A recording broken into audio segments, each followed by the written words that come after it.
డాక్టర్ని అమర్యాదగా ట్రీట్ చేయకుండా మర్యాదగా మాట్లాడుతూనే నేను రికార్డ్ చేసుకుంటా సార్ అని ఒక మాట చెప్పేసి రికార్డ్ చేసుకోవడం తప్ప రైటా? చేసుకునే హక్కు ఉందా లేదా? Recording is not a data privacy issue అండి when you are recording for a purpose. మీరు పైనుంచి దిగి వచ్చే దేవుళ్ళ మిమ్మల్ని ఎందుకు రికార్డ్ చేయకూడదు?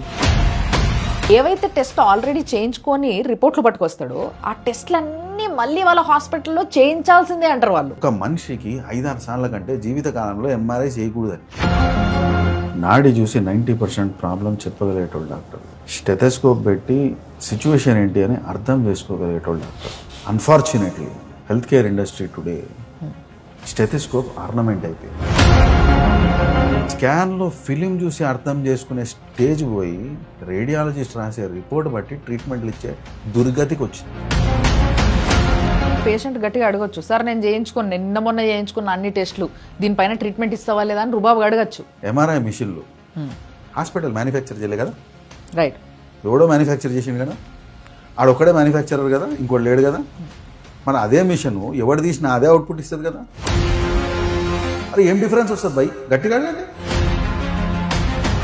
ఒక వ్యక్తి నీళ్ళే తాగలేండి, నీళ్ళు తాగనందుకు మన ఒంట్లో వేడి వచ్చి నా బ్లడ్ ఉడుకు రక్తం అంటే అని అర్థం ఉందా? నీళ్ళు తాగితే అయిపోయేదానికి. మనుషులు ఏంటంటే సెల్ఫ్ బాడీ అసెస్మెంట్ అనేది మర్చిపోయింది. సిబిపి ఒక డయాగ్నోస్టిక్ సెంటర్లో, ఇంకో డయాగ్నోస్టిక్, అట్లా ఒక 2-3 డయాగ్నోస్టిక్ సెంటర్లో ఇమీడియట్గా వెళ్ళి బ్లడ్ ఇచ్చేసి వచ్చినాం అనుకోండి మనం.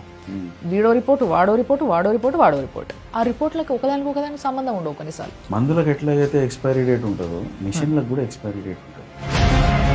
మిషన్లు ఏ స్టేజ్లో ఉన్నాయి, అసలు ఆ మిషన్ రీడింగ్ కరెక్ట్గా ఇస్తుందా లేదా అనే అసెస్మెంట్ యంత్రాంగం లేదు మన దగ్గర. డయాగ్నోస్టిక్ మాఫియా తప్పించి వేరే కాన్సెప్ట్ లేదు ఇక్కడ. నాకు పైసలు రావాలి భయ్. గవర్నమెంట్ హాస్పిటల్ ఏంటంటే అంత డిస్ప్లేలో ఉంటుంది, ప్రైవేట్ హాస్పిటల్ ఏంటంటే క్లోజ్ డోర్లో ఉంటుంది. సో క్లోజ్ డోర్లో జరిగింది ఎంతవరకు కరెక్ట్ అనేది మనకు కూడా తెలియదు, మనం విశ్వసిస్తాం.